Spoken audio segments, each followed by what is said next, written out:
Hello दोस्तों, स्वागत है आप सभी का एक और महत्वपूर्ण क्लास के अंदर। दोस्तों आज हम डिस्कस करने वाले हैं यूपी पुलिस कांस्टेबल की परीक्षा के लिए मोस्ट एक्सपेक्टेड क्वेश्चन है। अगर आपका यूपी पुलिस कांस्टेबल के साथ कोई सा भी स्टेट का एग्जाम है तो आज की क्लास आपकी परीक्षा के लिए अति महत्वपूर्ण साबित होगी। सारे सवाल आपके प्रीवियस ईयर परीक्षाओं को ध्यान में रखकर तैयार किए गए हैं। सारे सवालों को आप अपनी कॉपी के अंदर वन लाइनर नोट्स के रूप में नोट करके रखिएगा। 100% आज की क्लास से आपको परीक्षा में सवाल देखने को मिलेगा। सबसे पहले हम डिस्कस करेंगे 15 से दोस्तों 20 सवाल करंट अफेयर के, जो मोस्ट एक्सपेक्टेड क्वेश्चन होंगे यूपी पुलिस कांस्टेबल को लेकर है। दोस्तों सबसे पहला क्वेश्चन हमसे पूछा गया है कि एथलीट ऑफ द ईयर 2023 किसको चुना गया। क्रिस्टियानो रोनाल्डो को चुना गया, लियोनेल मेसी को चुना गया है, कार्लोस अल्कराज को चुना गया है, नोवाक जोकोविक को चुना गया है। ये चारों नाम हमारे लिए मोस्ट इंपॉर्टेंट हैं। दोस्तों एथलीट ऑफ द ईयर 2023 ये किसको चुना गया है, लियोनेल मेसी आपका बिल्कुल सही आंसर होगा। अब दोस्तों बात करते हैं कुछ महत्वपूर्ण फैक्ट को लेकर। अगर आपसे क्वेश्चन पूछा जाए नोवाक जोकोविक, तो दोस्तों आपको याद होगा टेनिस के 4 महत्वपूर्ण ग्रैंड स्लैम खेले जाते हैं। सबसे पहला कौन सा होता है, ऑस्ट्रेलियन ओपन, इसको आप नोट करके रखिएगा। फिर दोस्तों आपका होता है फ्रेंच ओपन, कौन सा, फिर आपका होता है फ्रेंच ओपन। उसके बाद दोस्तों आपका होता है विंबलडन ओपन, विंबलडन ओपन। उसके बाद दोस्तों आपका लास्ट में होता है यूएस ओपन, यूएस ओपन। ये 2023 के बारे में हम बात कर रहे हैं, इसको आप ध्यान में रखिएगा। अगर आपसे क्वेश्चन पूछा जाए ऑस्ट्रेलियन ओपन 2023 का खिताब किसके द्वारा जीता गया, ये दोस्तों नोवाक जोकोविक, किसके द्वारा जीता गया है, ये नोवाक जोकोविक। ये दोस्तों पुरुषों की बात कर रहे हैं हम यहाँ पर। ऑस्ट्रेलियन ओपन 2023 का खिताब पुरुष वर्ग में किसने जीता, नोवाक जोकोविक। अगर क्वेश्चन पूछा जाए ये फ्रेंच ओपन ये किसने जीता, ये भी दोस्तों आपका नोवाक जोकोविक ने जीता है। इसके बाद दोस्तों होता है विंबलडन ओपन, ये दोस्तों किसने जीता था, ये जीता था आपका कार्लोस अल्कराज ने। मोस्ट इंपॉर्टेंट क्वेश्चन है। उसके बाद होता है दोस्तों आपका यूएस ओपन, ये किसने जीता था, ये भी दोस्तों आपका नोवाक जोकोविक ने जीता था। अगर आपसे दोस्तों यहां से 4 से कोई सा भी क्वेश्चन पूछा जाए, इसका आंसर आपको ध्यान में रखना है। एथलीट ऑफ द ईयर 2023 कौन बना है, लियोनेल मेसी। लेकिन ऑस्ट्रेलियन ओपन का खिताब किसने जीता, नोवाक जोकोविक। फ्रेंच ओपन का खिताब किसने जीता, नोवाक जोकोविक। विंबलडन ओपन का खिताब किसने जीता है, ये कार्लोस अल्कराज ने जीता है। और नोवाक जोकोविक ने यूएस ओपन का खिताब जीत लिया है। उम्मीद करता हूं आपने सारे क्वेश्चंस को नोट कर लिया होगा। चलिए बढ़ते हैं अगले क्वेश्चन की ओर। अगला क्वेश्चन पूछा गया कि यूनेस्को की 15वीं अमूर्त सांस्कृतिक विरासत के रूप में किस नृत्य को शामिल किया गया, घूमर, गरबा, लावणी। क्या होगा आपका राइट आंसर, जल्दी से बताएं। दोस्तों यूनेस्को की 15वीं अमूर्त सांस्कृतिक विरासत स्थल सूची में दोस्तों किस नृत्य को किया गया, गरबा को। किसको, गरबा आपका बिल्कुल सही आंसर होगा। और गरबा दोस्तों कहाँ का नृत्य है, तो आपको बताने की जरूरत नहीं है, गुजरात का है। कहाँ पर, गुजरात। ये सब आप अच्छी तरह से जानते होंगे। अब दोस्तों आपको याद होगा लावणी और तमाशा ये कहाँ के हैं, महाराष्ट्र के। कहाँ का है ये दोस्तों, ये दोस्तों आपका महाराष्ट्र का है। इसको भी आप ध्यान में रखिएगा। अब आप कमेंट करके बताएं ये घूमर कहाँ का लोक नृत्य है, इसका आंसर आपको कमेंट कर कर बताना है। चलिए बढ़ते हैं आज के अगले क्वेश्चन की ओर। अगला क्वेश्चन पूछा गया है अंकोर वाट का मंदिर किस भगवान को समर्पित है। ये लीजिए one of the most important question आपके प्रैक्टिस सेट का। भगवान शिव को, भगवान विष्णु को, भगवान कार्तिकेय को, भगवान इंद्र को। दोस्तों आपको बता दें जो अंकोर वाट का मंदिर है वो भगवान विष्णु को समर्पित है। तो आपका राइट आंसर क्या होगा, ऑप्शन नंबर बी। लेकिन ये सवाल क्यों महत्वपूर्ण है, क्योंकि दोस्तों इसको भारत का दोस्तों 9वां अजूबा, कौन सा, माफ कीजिएगा 8वां अजूबा, भारत का 8वां अजूबा, भारत का 8वां अजूबा, भारत का नहीं पूरी विश्व का, पूरे विश्व का 8वां अजूबा किसको घोषित किया गया है, ये दोस्तों अंकोर वाट के कंबोडिया, अंकोर वाट का मंदिर है जो कि कहां पर स्थित है, कंबोडिया में स्थित है। कहां पर स्थित है, कंबोडिया। ये तीनों फैक्ट आपको याद रखने हैं। अगर आपसे क्वेश्चन पूछे ये अंकोर वाट का मंदिर कहां पर स्थित है तो आप आंसर देंगे कंबोडिया में। और अंकोर वाट का मंदिर किस भगवान को समर्पित है, भगवान विष्णु को समर्पित है। और दोस्तों ये इसको 8वां अजूबा की श्रेणी में इसको रखा गया है। इसको आप ध्यान में रखिएगा, बहुत अच्छा क्वेश्चन है ये। आइए चलते हैं अगले क्वेश्चन की ओर। अगला क्वेश्चन पूछा गया कि 33वां व्यास सम्मान 2023 किसको प्राप्त हुआ है। ये लीजिए एक और महत्वपूर्ण क्वेश्चन है। असगर वजाहत को मिला है, ज्ञान चतुर्वेदी को मिला है, पुष्पा भारती को मिला है, शरद पगारे को मिला है। दोस्तों आपको बता दें जो 33वां व्यास सम्मान है वो मिला है पुष्पा भारती को। तो आपका राइट आंसर क्या होगा, ऑप्शन नंबर सी। अब दोस्तों किस लिए मिला है ये भी आपको याद रखना है, कौन कौन सा, यादें, यादें, यादें, यादें और यादें। यादें यादें और यादें, इस दोस्तों कृति के लिए इनको मिला है पुष्पा भारती को 33वां व्यास सम्मान। अब दोस्तों बात करते हैं 32वां किसको मिला है। आपसे जो सवाल पूछ रहा है आप उसका आंसर देंगे। अगर क्वेश्चन पूछ रहा है 32वां व्यास सम्मान किसको मिला है, ये 32वां व्यास सम्मान मिला है ज्ञान चतुर्वेदी को। और दोस्तों किस लिए मिला था, तो दोस्तों आपको याद रखना पागल खाना,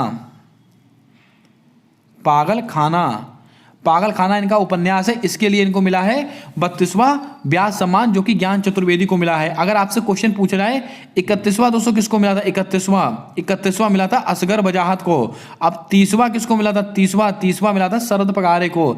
ये दो क्वेश्चन आपसे भले ही ना पूछे जाए, लेकिन ये दोनों क्वेश्चन पुष्पा भारती ज्ञान चतुर्वेदी ये दोनों हमारे लिए महत्वपूर्ण रहेंगे, याद रखिएगा। और ये व्यास सम्मान हो गया और ये दोस्तों आपका सरस्वती सम्मान हो गया। ये दोनों के दोनों दोस्तों आपको बता दें बिरला फाउंडेशन के द्वारा दिए जाते हैं। चलिए बढ़ते हैं अगले क्वेश्चन की ओर। अगला क्वेश्चन पूछा गया है 33वां नाटो शिखर सम्मेलन का आयोजन कहां पर हुआ है, भारत, ब्राजील, लिथुआनिया, संयुक्त अरब अमीरात। दोस्तों आपको बता दें जो 33वां नाटो शिखर सम्मेलन है इसका आयोजन हुआ है लिथुआनिया में। तो आपका राइट आंसर क्या होगा, ऑप्शन नंबर सी आपका बिल्कुल सही जवाब हो जाएगा। अब दोस्तों यहां से बनने वाले कुछ महत्वपूर्ण सवाल, अगर क्वेश्चन पूछ रहा है नाटो बहुत ज्यादा चर्चा का विषय बना था दोस्तों रूस यूक्रेन युद्ध को लेकर, इसीलिए परीक्षा में सवाल बनने की पूरी संभावना है। नाटो दोस्तों इसकी फुल फॉर्म आपसे पूछी जा सकती है नॉर्थ अटलांटिक ट्रीटी ऑर्गेनाइजेशन। एक बार फिर से सुनिएगा, नॉर्थ अटलांटिक ट्रीटी ऑर्गेनाइजेशन इसकी दोस्तों फुल फॉर्म है। इसकी स्थापना कब हुई थी, 1949 ईस्वी को इसकी स्थापना हुई थी। अगर आपसे क्वेश्चन पूछा जाए नाटो में वर्तमान समय में कितने देश शामिल हैं, 31 देश शामिल हैं। कितने, 31 देश शामिल हैं। लेकिन दोस्तों नवीनतम देश कौन सा शामिल हुआ है, फिनलैंड।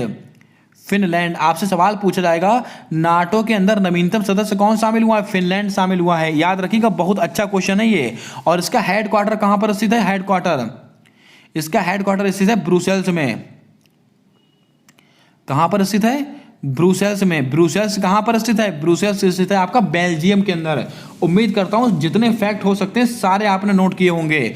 अगर हम दोस्तों संयुक्त अरब अमीरात की बात करें, यूएई बहुत महत्वपूर्ण है ये हमारे लिए। अगर आपसे पूछा जाए COP28 conference of parties, COP28 का आयोजन दोस्तों कहां पर हुआ है, इसका आयोजन हुआ है संयुक्त अरब अमीरात, याद रखिएगा। अगर दोस्तों बात की जाए ब्राजील, तो दोस्तों आपको याद होगा G20 2023 इसकी दोस्तों अध्यक्षता किसने की थी, अपने भारत देश ने की थी। और G20 2024 इसकी अध्यक्षता कौन करेगा, ब्राजील करेगा। उम्मीद करता हूं आपने सारे फैक्ट को नोट कर लिया होगा। इस स्लाइड से आपकी परीक्षा में 100% आपको सवाल देखने को मिलेगा। अगर आप क्लास को पहली बार देख रहे हो तो क्लास को लाइक कर देना, चैनल पर पहली बार आए हो तो चैनल को सब्सक्राइब कर बेल वाला आइकन ध्यान से दबाइएगा ताकि आने वाली सारी क्लासेस के अपडेट्स आप तक आसानी से पहुंचते रहें। बढ़ते हैं नेक्स्ट क्वेश्चन की ओर। दोस्तों राजस्थान के वर्तमान में मुख्यमंत्री कौन बने हैं, ये सवाल भी हमारे लिए मोस्ट इंपॉर्टेंट रहेगा, परीक्षा में छपेगा सवाल। क्योंकि दोस्तों आप सब जानते हैं अभी नए राज्यों के नए मुख्यमंत्री नियुक्त हुए हैं, इसीलिए हमारा सवाल परीक्षा में बन सकता है। राजस्थान के दोस्तों वर्तमान मुख्यमंत्री कौन है, मोहन यादव हैं, भजन लाल शर्मा है, विष्णुदेव शाह हैं या रेवंत रेड्डी हैं। दोस्तों आपको बता दें जो राजस्थान के वर्तमान में जो मुख्यमंत्री बने वो बने भजन लाल शर्मा। तो आपका राइट आंसर क्या होगा, ऑप्शन नंबर बी आपका बिल्कुल सही जवाब हो जाएगा। अगर हम बात करें मोहन यादव के दोस्तों कौन है, मध्य प्रदेश के दोस्तों मुख्यमंत्री कौन है, मोहन यादव, याद रखिएगा। ये दोस्तों विष्णुदेव शाह ये कहाँ के हैं, छत्तीसगढ़ के हैं, ये छत्तीसगढ़ के बने हैं। अब दोस्तों ये रेवंत रेड्डी कहाँ से बने, तेलंगाना। इन चारों राज्यों को आप याद रखिएगा, परीक्षा में सवाल 100% आपको देखने को मिलेगा। दोस्तों आपके लिए बहुत महत्वपूर्ण जानकारी मैं लेकर आया हूं। अगर आप किसी भी टॉपिक को दोस्तों टॉपिक वाइज पढ़ना चाहते हैं, जैसे कि दोस्तों महत्वपूर्ण नदी तंत्र हो गया, ये दोस्तों महत्वपूर्ण दोस्तों आपको क्लासिकल डांस हो गए, यानी कि दोस्तों आप ऐसी वीडियो देखना चाहते हैं जहां पर दोस्तों आपको केवल एक तरह के सवाल मिले, यानी कि टॉपिक वाइज आपको सारी चीजें वहां पर प्रोवाइड कराई जाएं, तो दोस्तों एक चैनल मैं आपको प्रोवाइड कर रहा हूं ऑफिशियल स्टडी जीके। उसका लिंक यानी कि उसका लिंक मैंने अपने कम्युनिटी पोस्ट में अपलोड करके रखा हुआ है, वहां पर जाइएगा, उस चैनल को आप सब्सक्राइब कर लीजिएगा और जितने भी दोस्तों क्लासेस है उनको अटेंड कीजिएगा। 100% दोस्तों आपका पूरा टॉपिक वहां से क्लियर हो जाएगा। बहुत अच्छा चैनल है, अगर आपको अच्छा लगता है आप वहां पर वॉच कीजिएगा, देखिएगा। अगर आपको कंटेंट पसंद आता है तो आप सब्सक्राइब कर उसको लाइक कर लीजिएगा और दोस्तों उसकी क्लासेस को आप डेली रेगुलर बेसिस पर देखते रहिएगा। चलिए बढ़ते हैं नेक्स्ट क्वेश्चन की ओर। अगला क्वेश्चन हमसे पूछा गया है कि विश्व क्रिकेट में हाल ही में विश्व क्रिकेट में हाल ही में सबसे तेज 50 विकेट लेने वाले खिलाड़ी कौन बने हैं? रविंद्र जडेजा, मोहम्मद सिराज, मोहम्मद शमी। इस क्वेश्चन को आप भूल नहीं सकते हैं दोस्तों। विश्व क्रिकेट में हाल ही में सबसे तेज 50 विकेट लेने वाले खिलाड़ी बन चुके हैं मोहम्मद शमी, आपका बिल्कुल राइट आंसर होगा। अब दोस्तों मोहम्मद शमी को कौन सा अवार्ड मिला है? तो दोस्तों आपको याद होगा अर्जुन अवार्ड। कौन सा? जल्दी से बताएं। आई थिंक इनको अर्जुन अवार्ड मिला है, जल्दी से बताएं दोस्तों इनको कौन सा अवार्ड मिला है। और दोस्तों आपको बता दें ये मोहम्मद शमी, ये दोस्तों 26 लोगों को, कितने, कुल 26 लोगों को दोस्तों अर्जुन अवार्ड द्वारा सम्मानित किया गया है। ये सवाल बहुत अच्छा है, परीक्षा में आपसे पूछा जा सकता है। आइए चलते हैं अगले क्वेश्चन की ओर। अगला क्वेश्चन पूछा गया है आईसीसी द्वारा किस देश के क्रिकेट बोर्ड को तत्काल रूप से निलंबित किया गया है? बहुत अच्छे क्वेश्चन है करंट अफेयर के। अफगानिस्तान, श्रीलंका, पाकिस्तान। दोस्तों आपको बता दें आईसीसी के द्वारा ये श्रीलंका को दोस्तों क्रिकेट बोर्ड, श्रीलंका देश की जो क्रिकेट बोर्ड है इसको तत्काल रूप से निलंबित कर दिया गया। तो आपका राइट आंसर क्या होगा? Option number C. अब दोस्तों आईसीसी इसकी स्थापना कब हुई थी? जल्दी से आपको बताना कमेंट कर। और इसका मुख्यालय कहां पर स्थित है? इसका मुख्यालय स्थित है दुबई के अंदर, इंटरनेशनल क्रिकेट काउंसिल। अब दोस्तों श्रीलंका की अगर हम बात करें तो श्रीलंका की राजधानी कौन सी है? जयवर्धनेपुरे कोट्टे। कोलंबो मत लगाकर आइएगा। श्रीलंका की राजधानी कौन सी है? जयवर्धनेपुरे कोट्टे। आइए चलते हैं नेक्स्ट क्वेश्चन की ओर। अगला क्वेश्चन पूछा गया है सर्वोच्च न्यायालय परिसर में किसके द्वारा मिट्टी कैफे का उद्घाटन किया गया है? द्रौपदी मुर्मू के द्वारा, नरेंद्र मोदी के द्वारा या डीवाई चंद्रचूड़ के द्वारा? दोस्तों आपको बता दें जो सर्वोच्च न्यायालय परिसर में ये DY Chandrachud, chief justice of India, दोस्तों कौन है? डीवाई चंद्रचूड़। इनके द्वारा दोस्तों मिट्टी कैफे का उद्घाटन किया गया है सर्वोच्च न्यायालय परिसर के अंदर। अब दोस्तों सर्वोच्च न्यायालय की बात आई है तो कुछ महत्वपूर्ण क्वेश्चन जो आपको याद रखने हैं। अगर आपसे क्वेश्चन पूछा जाए सुप्रीम कोर्ट में कितने जज होंगे, उनकी नियुक्ति कैसे होगी, उनका कार्यकाल कितना रहेगा, ये सब बातें कौन से आर्टिकल में लिखी हुई हैं? ये सबकी सब बातें लिखी हुई हैं आर्टिकल नंबर 124 में। सुप्रीम कोर्ट एक अभिलेख न्यायालय होगा, ये बात कौन से आर्टिकल में लिखी हुई है? आर्टिकल नंबर 129 में। ये दो क्वेश्चन बहुत बार परीक्षा में आपसे पूछे जाते हैं। सुप्रीम कोर्ट के जो जज हैं उनकी रिटायरमेंट की आयु कितनी होती है? 65 वर्ष। हाई कोर्ट के जज की दोस्तों 62 वर्ष होती है। इन दोनों सवालों को अभी आप याद करिएगा। आइए चलते हैं नेक्स्ट क्वेश्चन की ओर। अगला क्वेश्चन पूछा गया कि 37वें राष्ट्रीय खेल 2023 में सर्वाधिक 288 पदक किस राज्य ने जीते हैं? गोवा, उत्तराखंड, महाराष्ट्र। दोस्तों आपको याद होगा 37वें राष्ट्रीय खेलों का समापन हो चुका है, जो दोस्तों कहां पर हुए थे? वो दोस्तों गोवा के अंदर हुए थे। अगर आपसे क्वेश्चन पूछा है आयोजन कहां हुआ है? आयोजन, ये दोस्तों आयोजन आपका हुआ है गोवा के अंदर। और दोस्तों आपको बता दें जो इसमें सबसे अधिक यानी कि 288 पदक के साथ पहले स्थान पर कौन है? महाराष्ट्र है। तो आपका राइट आंसर क्या होगा? Option number C. अब दोस्तों 38वें कहां पर होंगे? उत्तराखंड में होंगे 38वें राष्ट्रीय खेल। ये सारे फैक्ट आपको नोट करने हैं। चलिए चलते हैं अगले क्वेश्चन की ओर। अगला क्वेश्चन हमसे पूछा गया है 72वां मिस यूनिवर्स का खिताब किसने जीता है? सेनिस पलासियोस या आरबोनी गैब्रियल, एंटोनिया पोर्लिस या मोरिया विल्सन? दोस्तों क्या होगा आपका राइट आंसर? जल्दी से बताएं। थोड़े अजीब व गरीब नाम है, लेकिन दोस्तों आपकी परीक्षा में ऐसे ही क्वेश्चन आपको देखने को मिलेंगे। जो 72वां मिस यूनिवर्स का खिताब है वो जीता है सोनिस पलासियोस। तो आपका राइट आंसर क्या होगा? Option number A. अब दोस्तों ये कहां की रहने वाली है? निकारागुआ की, निकारागुआ की रहने वाली हैं। इसको भी आप याद रखिएगा, परीक्षा में ये सवाल भी आपसे पूछ सकता है। अगर हम दोस्तों बात करें आरबोनी गैब्रियल, ये दोस्तों 71वां दोस्तों मिस यूनिवर्स का खिताब किसने जीता था? आरबोनी गैब्रियल। 70वां कौन किसने जीता था? हरनाज संधू, जो कि चंडीगढ़ की रहने वाली थी, आपको याद होगा। चलिए बढ़ते हैं नेक्स्ट क्वेश्चन की ओर। अगला क्वेश्चन पूछा गया कि 15वां ब्रिक्स सम्मेलन 2023 का आयोजन कहां पर होगा? ये लीजिए एक और महत्वपूर्ण क्वेश्चन है। दक्षिण अफ्रीका, लिथुआनिया, भारत, इंडोनेशिया। दोस्तों आपको बता दें जो 15वां ब्रिक्स सम्मेलन है वो दोस्तों आपका दक्षिण अफ्रीका में होगा। कहां पर? ऑप्शन नंबर ए आपका बिल्कुल सही आंसर होगा। अगर हम दोस्तों बात करें दोस्तों ये भारत ने दोस्तों G20 की अध्यक्षता की है। किसकी? G20 की अध्यक्षता की है। अब दोस्तों G20 2023 में अगर आपसे क्वेश्चन पूछा 2023 में भारत ने इसकी अध्यक्षता की थी। 2022 में दोस्तों किसने की थी? 2022 में दोस्तों आपका किया था इंडोनेशिया ने। अब G20 से बनने वाले सवाल, इसकी स्थापना कब हुई थी? 1999 में। लेकिन अगर आपसे क्वेश्चन पूछना है आपको कंफ्यूज करने के लिए, G20 का मुख्यालय कहां पर स्थित है? इसका कोई भी मुख्यालय नहीं स्थित है। अगर दोस्तों हम बात करें G20, इसमें कितने देश शामिल हैं? अभी तक दोस्तों G20 में 19 देश शामिल थे। कितने? अभी तक G20 में 19 देश शामिल थे और एक संगठन जो कि यूरोपियन यूनियन है ये शामिल था। लेकिन दोस्तों अब कितने हो चुके हैं? एक संगठन और हो चुका है, अफ्रीकी संघ। अफ्रीकी संघ, अफ्रीकी संघ भी दोस्तों G20 संगठन में शामिल हो चुका है। याद रखिएगा, बहुत अच्छा क्वेश्चन है ये। आइए चलते हैं अगले क्वेश्चन की ओर।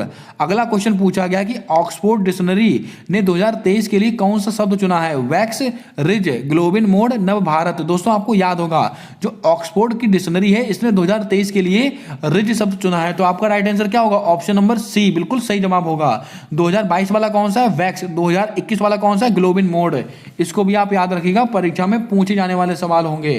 दोस्तों अपने दोस्तों तक जरूर इस क्लास को शेयर कर दें। आज की क्लास से आपकी परीक्षा में आपको 100% सवाल देखने को मिलने वाला है। मोस्ट एक्सपेक्टेड क्वेश्चन है आपके आने वाले सभी एग्जाम को लेकर। चलिए बढ़ते हैं नेक्स्ट क्वेश्चन की ओर। अगला क्वेश्चन पूछा गया कि सियाचिन में तैनात होने वाली भारतीय सेना की पहली महिला चिकित्सा अधिकारी कौन है? दोस्तों सवाल को गलत मत कीजिएगा। सियाचिन में तैनात होने वाली पहली भारतीय सेना की पहली महिला चिकित्सा अधिकारी कौन बनी? कैप्टन शिवा चौहान, गीतिका कौल, अभिलाषा बराग। तो आपका राइट आंसर होगा गीतिका कौल। सवाल को गलत मत कीजिएगा।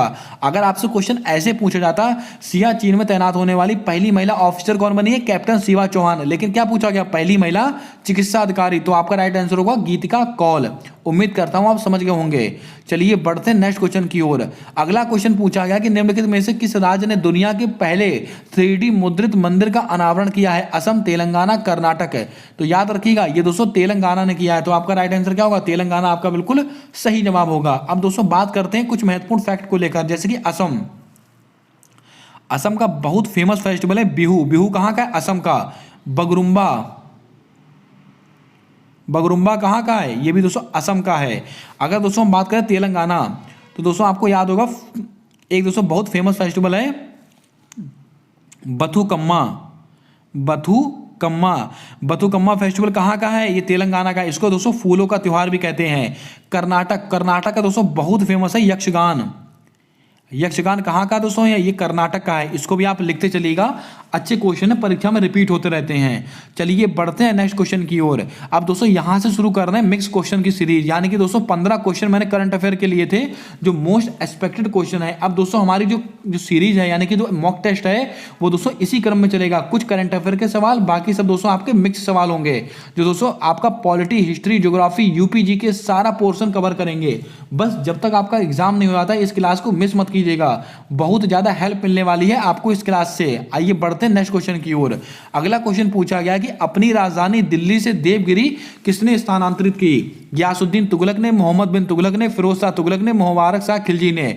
दोस्तों आपको बता दें अपनी राजधानी दिल्ली से देवगिरी स्थानांतरित की थी मोहम्मद बिन तुगलक ने। तो आपका राइट आंसर क्या होगा? ऑप्शन नंबर बी आपका बिल्कुल सही आंसर होगा।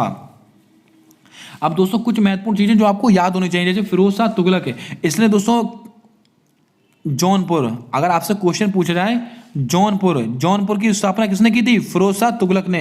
दोस्तों इसको क्या कहते हैं? इसको दोस्तों भारत का सिराज ए हिंद कहते हैं, जो कि उत्तर प्रदेश में स्थित है। इसलिए सवाल हमारे लिए महत्वपूर्ण बन सकता है, इसको भी आप याद रखिएगा। अब दोस्तों आप बताएं जो इल्तुतमिश था इसने अपनी राजधानी किसको बनाया था? इल्तुतमिश ने अपनी राजधानी किसको बनाया था? इसका आंसर आपको कमेंट करके बताना है। अगला क्वेश्चन पूछा गया है कि आगरा शहर की स्थापना किसके द्वारा की गई थी? बहलोल लोधी, सिकंदर लोधी, इब्राहिम लोधी, इनमें से कोई नहीं। दोस्तों आपको याद होगा आगरा शहर की स्थापना की थी सिकंदर लोधी ने। कब की थी? 1504 ईस्वी में। कब की थी? 1504 ईस्वी में की थी आगरा शहर की स्थापना सिकंदर लोधी ने। आइए चलते हैं नेक्स्ट क्वेश्चन की ओर। कृष्ण देवराय द्वारा रचित आमुक्तमाला किस भाषा में थी? दोस्तों ये सवाल बहुत महत्वपूर्ण है आपकी परीक्षा के लिए। ये दोस्तों क्यों महत्वपूर्ण है? क्योंकि दोस्तों कई बार पूछा गया है आमुक्तमाला किसके द्वारा लिखा गया है? कृष्ण देवराय के द्वारा। सबसे पहला सवाल तो यही पूछा जाएगा, लेकिन किस भाषा में लिखा हुआ? ये दोस्तों आपका तेलुगु भाषा में लिखा हुआ है। तो आपका राइट आंसर क्या होगा?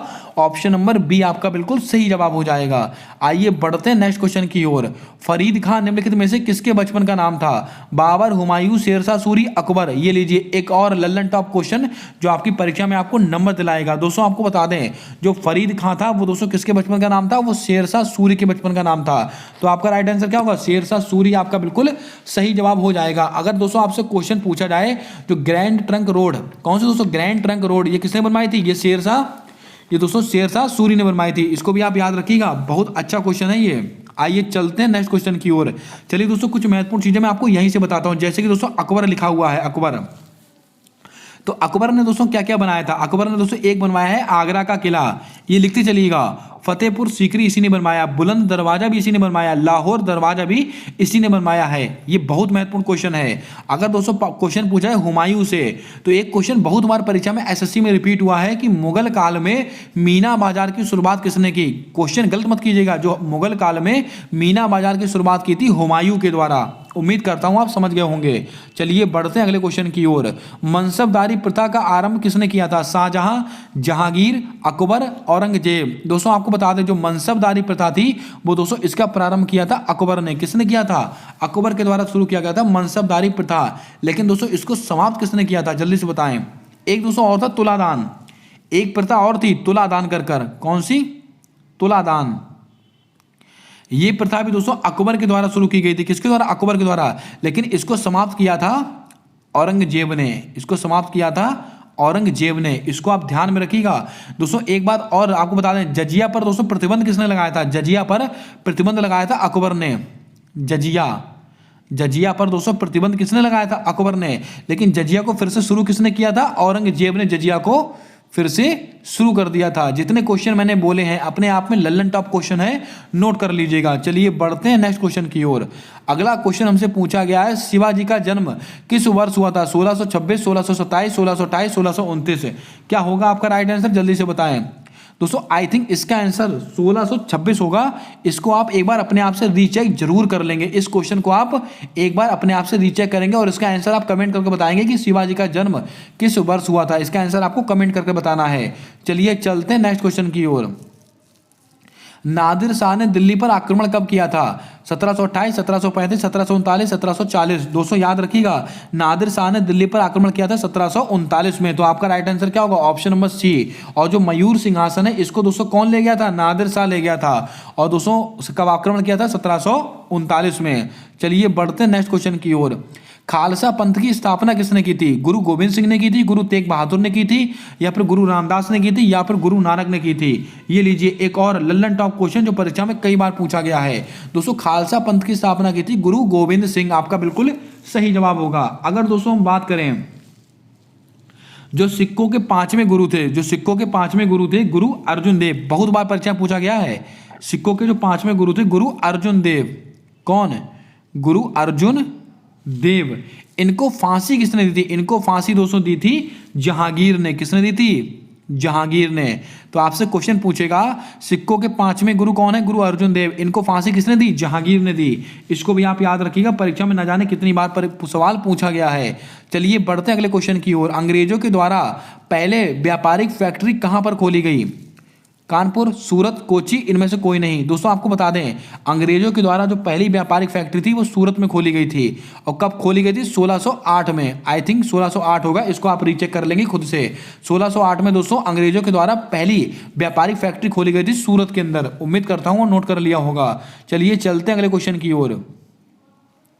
श्रीरंगपट्टनम की संधि कब हुई थी? यह भी क्वेश्चन बहुत अच्छा क्वेश्चन है, परीक्षा में बहुत बार रिपीट हुआ है। वर्ष 1791, वर्ष 1792, वर्ष 1793, वर्ष 1799। क्या होगा आपका राइट आंसर? जल्दी से बताएं। दोस्तों श्रीरंगपट्टनम की संधि ये कब हुई थी? 1792 ईस्वी में हुई थी। तो आपका राइट आंसर क्या होगा? ऑप्शन नंबर बी आपका बिल्कुल सही जवाब हो जाएगा। इसको भी आप ध्यान में रखिएगा। चलिए चलते हैं नेक्स्ट क्वेश्चन की ओर। अगला क्वेश्चन हमसे पूछा गया है 1857 के विद्रोह में इलाहाबाद से कौन संबंधित हैं? ये लीजिए एक और लल्लन टॉप क्वेश्चन। परीक्षा में सारे सवाल आपसे कहीं ना कहीं पूछे गए हैं। दोस्तों आपको बता दें 1857 में इलाहाबाद से कौन शामिल था? खान बहादुर खान थे, अहमदुल्ला थे, अजीमुल्ला थे कि लियाकत अली थे? दोस्तों आपको बता दें जो 1857 के विद्रोह में इलाहाबाद से शामिल थे आपके लियाकत अली। कौन थे? लियाकत अली आपका बिल्कुल सही जवाब होगा। अब दोस्तों बात करते हैं कुछ चीजों को लेकर। जैसे कि अगर आपसे क्वेश्चन पूछा जाए खान बहादुर खान, ये दोस्तों कहाँ के थे? तो खान बहादुर खान दोस्तों बरेली से संबंधित थे। कहाँ से? ये दोस्तों आपके बरेली से संबंधित है खान बहादुर खान। इसको भी आप याद रखिएगा। अब दोस्तों ये हाजी मुल्ला, ये दोस्तों एक दोस्तों कौन थे? हाजी मुल्ला करके थे। मौलवी हाजी मुल्ला, ये दोस्तों कहाँ से थे? ये फैजाबाद से थे। मौलवी हाजी मुल्ला, ये फैजाबाद। इसको भी आप लिख लीजिएगा, अच्छा क्वेश्चन है। अब दोस्तों एक क्वेश्चन आपसे और पूछा सकता है क्योंकि दोस्तों यूपी का एग्जाम है। तो मथुरा से कौन शामिल थे? जल्दी से बताएं। मथुरा से कौन शामिल थे? दोस्तों मथुरा से शामिल थे देवी सिंह। कौन थे? देवी सिंह शामिल थे मथुरा से। दोस्तों ये 1857 की क्रांति में? सारे सवाल अच्छे सवाल हैं। झांसी से कौन था? तो आप जानते होंगे रानी लक्ष्मीबाई थी। आइए चलते हैं अगले क्वेश्चन की ओर। भारतीय राष्ट्रीय कांग्रेस की स्थापना के समय वायसराय कौन था? Lord Curzon, Dufferin, Harding, reading. तो दोस्तों बच्चा जानता है लॉर्ड डफरिन था। तो आपका राइट आंसर क्या होगा? Option number B. अब दोस्तों कुछ चीजें आपको और याद रखनी है। 1885 में हुई थी कांग्रेस की स्थापना। और दोस्तों इसका पहला अधिवेशन, दूसरा अधिवेशन, तीसरा अधिवेशन, चौथा अधिवेशन, यही आपको याद रखने हैं। परीक्षा में यही से सवाल बनता है। कांग्रेस का पहला अधिवेशन दोस्तों कब हुआ था? 1885 में। कहां से हुआ था? कलकत्ता अधिवेशन इसको कहते हैं, माफ कीजिएगा, बॉम्बे अधिवेशन पहला। दूसरा हुआ था 1886 में, तीसरा 1887 में, चौथा 1888 में। ये दोस्तों क्रम से हुए थे चारों अधिवेशन। पहला कहां हुआ था? बॉम्बे। दूसरा कहां हुआ था? कलकत्ता। तीसरा कहां हुआ था? मद्रास। चौथा कहां हुआ था? इलाहाबाद। इसको आप पूरा लिख लेंगे। अब दोस्तों परीक्षा में सवाल ये पूछा जाता है कि कौन से अधिवेशन की अध्यक्षता किसने की थी? तो बॉम्बे अधिवेशन की अध्यक्षता किसने की थी? व्योमेश चंद्र बनर्जी ने की थी। कलकत्ता वाले किसने की थी? तो दोस्तों आपको याद होगा दादा भाई नौरोजी ने की थी। मद्रास अधिवेशन की अध्यक्षता किसने की थी? तो दोस्तों आपको याद होगा बदरुद्दीन तैयब ने की थी। और ये 88 वाले यानी कि इलाहाबाद अधिवेशन की जॉर्ज यूल ने की थी। ये चारों सवाल आपको याद रखने, परीक्षा में एक ना एक क्वेश्चन आपको देखने को मिलेगा। कांग्रेस की पहली भारतीय महिला अध्यक्ष कौन थी? सरोजनी नायडू। लेकिन केवल आपसे अगर आपसे ऐसा पूछा है कांग्रेस की पहली महिला अध्यक्ष, तो एनी बेसेंट। आइए चलते हैं अगले क्वेश्चन की ओर। भाषाओं का उल्लेख किस अनुसूची में किया गया है? 6, 8, 10, 12 है। तो बच्चा जानता है अनुसूची 8 में भाषाओं का उल्लेख किया गया है। आर्टिकल 343 इसमें दोस्तों भाषाओं का उल्लेख किया गया है, इसको भी आप याद रखिएगा। आर्टिकल 324 इसका उल्लेख, ये दोस्तों किससे संबंधित है? इसका जवाब आपको कमेंट करके बताना है। जितने सवाल मैंने आपसे पूछे हैं सारे सवाल आपको कमेंट करके बताने हैं। सारे सवाल अच्छे क्वेश्चन हैं। 10वीं अनुसूची दल बदल से संबंधित है। 11वीं अनुसूची दोस्तों किससे संबंधित है? पंचायती राज व्यवस्था संबंधित है। 12वीं अनुसूची नगरीय निकाय से संबंधित है। 11वीं अनुसूची में कुल 29 विषय हैं और 12वीं अनुसूची में कुल 18 विषय हैं। याद रख लीजिएगा, अच्छे क्वेश्चन है। चलिए बढ़ते हैं अगले क्वेश्चन की ओर। राज्यसभा का सभापति कौन होता है? मोस्ट इंपॉर्टेंट क्वेश्चन आपकी परीक्षा के लिए। राष्ट्रपति, प्रधानमंत्री, उपराष्ट्रपति की लोकसभा अध्यक्ष? दोस्तों आपको बता दें जो राज्यसभा का सभापति होता है वो होता है आपका उपराष्ट्रपति। आपका बिल्कुल सही आंसर होगा। क्या होगा? उपराष्ट्रपति आपका बिल्कुल सही आंसर होगा। उपराष्ट्रपति का उल्लेख कौन से आर्टिकल में है? Article number 63। और उपराष्ट्रपति राज्यसभा का पदेन सभापति होगा। यह बात आर्टिकल नंबर 64 में बोली गई है। याद रखिएगा, आर्टिकल नंबर 63 में उपराष्ट्रपति का उल्लेख है और आर्टिकल नंबर 64 में लिखा हुआ है कि राज्यसभा का सभापति कौन होगा? उपराष्ट्रपति होगा। राष्ट्रपति का उल्लेख आर्टिकल नंबर 52 में, उसकी कार्यपालिका शक्ति आर्टिकल नंबर 53 में, निर्वाचन आर्टिकल नंबर 54 में, निर्वाचन की पद्धति आर्टिकल नंबर 55 में। राष्ट्रपति पर दोस्तों आपको याद होगा इसका दोस्तों राष्ट्रपति की शपथ आर्टिकल नंबर 60 में, इस पर महाभियोग की प्रक्रिया आर्टिकल नंबर 61 में। और दोस्तों इसका दोस्तों आपसे पूछ लिया जाए, अगर आपसे पूछा जाए राष्ट्रपति का क्षमादान आर्टिकल नंबर 72 में। ये सारे सवाल आपको याद रखने, एक भी क्वेश्चन छोड़ना नहीं है। आइए चलते हैं अगले क्वेश्चन की ओर। थियोसोफिकल सोसाइटी की स्थापना किसके द्वारा की गई थी? हेलेना ब्लेनातस्की, हेनरी स्टील अल्कॉट के द्वारा, स्वामी दयानंद सरस्वती के द्वारा, राजा राम मोहन राय के द्वारा, सत्यानंद अग्निहोत्री के द्वारा। दोस्तों आपको बता दें जो थियोसोफिकल सोसाइटी है इसकी स्थापना की थी हेनरी ब्लेनातस्की, हेनरी स्टील अल्कॉट। कब की थी? 1875 में की थी। याद रखिएगा, बहुत अच्छा क्वेश्चन है, ये परीक्षा में कई बार आया हुआ है। स्वामी दयानंद सरस्वती 1875 में इन्होंने क्या किया था? आर्य समाज की स्थापना कर दी थी। वेदों की ओर लौटो किसने कहा था? स्वामी दयानंद सरस्वती ने किया था। और दोस्तों इनकी एक पुस्तक है, कौन सी? जल्दी से बताएं। इनकी एक बहुत फेमस पुस्तक है इनकी, स्वामी दयानंद सरस्वती की, अभी मुझे याद नहीं आ रहा है, जल्दी से बताएंगे आप। राजा राम मोहन राय ने 1828 में ब्रह्म समाज की स्थापना की थी और 1815 में इन्होंने आत्मीय सभा की स्थापना की थी। और दोस्तों सत्यानंद अग्निहोत्री ने कौन समाज की स्थापना की थी? आई थिंक देव समाज की स्थापना की थी। इसको आप अपने आप से रीचेक कर लेंगे जरूर से जरूर। जिन सवालों पर मैंने बोला है रीचेक करना है उसको आपको देख लेना है। दोस्तों मानवीय भूल हो जाती है, सबसे हो जाती है। तो दोस्तों आप जिन सवालों पर मैंने रीचेक करने के लिए बोला उसको आप रीचेक कर लेंगे, उसके बाद उसका आंसर आप ऑथेंटिक मानेंगे। दोस्तों स्वामी दयानंद सरस्वती ने कौन से समाज की स्थापना की? आर्य समाज की। और दोस्तों आपको याद होगा इन्होंने दोस्तों एक पुस्तक लिखी, बहुत फेमस पुस्तक है, अभी मुझे याद नहीं आ रही, जल्दी से बताएंगे इनकी पुस्तक का क्या नाम है। और दोस्तों वेदों की ओर लौटो, ये किसने कहा था? ये कहा था स्वामी दयानंद सरस्वती जी ने। ये दोस्तों 30 सवाल दिए थे मैंने आज के प्रैक्टिस सेट में, जो आपके यूपी पुलिस कांस्टेबल के लिए मोस्ट एक्सपेक्टेड क्वेश्चन रहने वाले हैं। कैसी लगी आज की क्लास, कैसा लगा आज का कंटेंट, आप कमेंट कर जरूर बताइएगा।